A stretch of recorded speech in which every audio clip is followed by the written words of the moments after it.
जय श्री कृष्ण। भाई मैंने कहा मिथुन, कन्या, धनु और मीन राशि के लिए तो बहुत बढ़िया वक्त चल रहा है, क्योंकि इस समय गुरु वर्गोत्तम में जा रहे हैं। तो आपकी धनु राशि और धनु लग्न है, जिसके स्वामी गुरु हैं और ये वर्गोत्तम में है, अपने स्थान पर दृष्ट है, शनि भी दृष्ट है। इससे बढ़िया क्या पोजीशन हो सकती है? बहुत एक्सप्लोरिंग है। मतलब आप ये देखिए कि आपको मान सम्मान मिल रहा है, प्रतिष्ठा मिल रही है, रिकॉग्निशन मिल रही है, आपका दायरा बढ़ रहा है, आपका अपलिफ्टमेंट हो रहा है। सोशल तौर पर भी आप नीचे से ऊपर के लेवल पे जाके बैठने लग रहे हैं। प्रोफेशनल पार्ट के ऊपर भी आपका स्टेबिलिटी आ रही है, मान सम्मान बढ़ रहा है, रिकॉग्निशन मिल रही है। और सूर्य जो आपके दशम में चल रहे हैं आपको रिकॉग्निशन दे रहे हैं। तो ये बहुत अच्छा कॉम्बिनेशन है, तो आप इसका फायदा उठाएं। शनि और मंगल जो है मोटे तौर पे इस स्थान को दबाए हुए हैं, स्ट्रेस में रखे हुए हैं।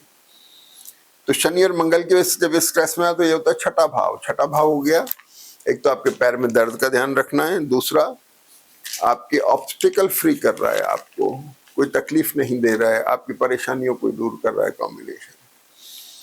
राहु गुरु की दृष्टि है। राहु गुरु की दृष्टि थोड़ा डिससेटिस्फेक्शन देता है, फिजिकल पार्ट पे एसिडिटी और गैस्ट्रिक प्रॉब्लम देता है, जो मैरिटल और बिजनेस रिलेशनशिप पे भी हो सकती है, या उनको हो सकती है, या वहां पे हम जैसे स्ट्रगल कर रहे हैं उन चीजों को मेंटेन करने की, उनको पकड़ने की, उनको माने तो किसी तरह से सामंजस्य बिठाने के प्रयासरत हैं। राहु गुरु संघर्षशील कॉम्बिनेशन है, मानसिक या शारीरिक तौर पे संघर्ष करवाता है थोड़ा सा। तो ये चीजें चल रही हैं। आप अपनी प्रतिष्ठा के लिए भी लड़ रहे हैं, सम्मान के लिए भी लड़ रहे हैं, प्रोफेशनल स्टेबिलिटी के लिए भी लड़ रहे हैं। एक छोटा सा संघर्ष है, अंत में जाकर के आपको फायदा हो रहा है। मंगल तुला राशि में छठे भाव पर दृष्ट हैं, एसिडिटी का ध्यान रखना है। और 24 तारीख से चंद्रमा तुला में आ रहे हैं, तो और भी ज्यादा एक्यूट एसिडिटी का कॉम्बिनेशन बनता है। राहु गुरु का कॉम्बिनेशन ऑलरेडी मंगल पे दृष्ट है, वो भी आपको थोड़ा एसिडिक बना सकता है, थोड़ा केयरफुल रहने की जरूरत है। अगली बात ये हुई कि सबसे इंपॉर्टेंट जो चीज हो रही है वो ये हो रही है कि चंद्रमा जो है कन्या राशि में, यहाँ तक ठीक है, बिजनेस, अपने बिजनेस, प्रोफेशन, वर्किंग फील्ड को लेके कंसर्न दे रहे हैं। शनि हेल्प कर रहे हैं। शनि गुरु का कॉम्बिनेशन आपके प्रोफेशन को हेल्प कर रहा है।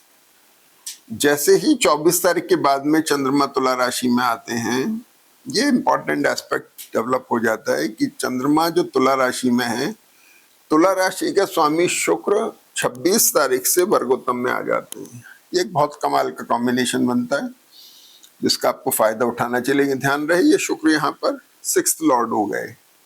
डेट्स, डिसीजन, लाइबिलिटीज डेवलप करना, चाहे फिजिकल हो, चाहे मेंटल हो, चाहे फाइनेंशियल हो। डेट्स भी लाइबिलिटी, डिसीज माने ऑब्स्टिकल आना, ठीक है।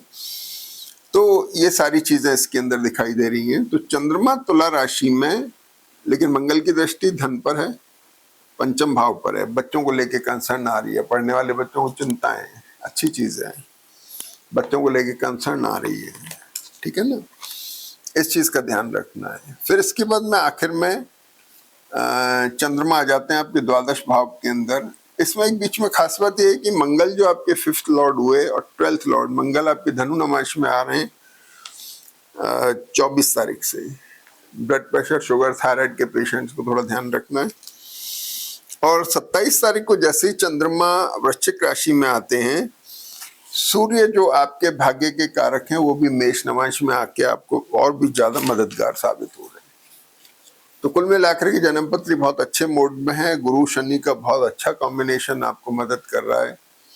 आपको उठ के बहुत प्रयास करना चाहिए अपने अपलिफ्टमेंट के लिए, अपनी तरक्की के लिए। जय श्री कृष्ण।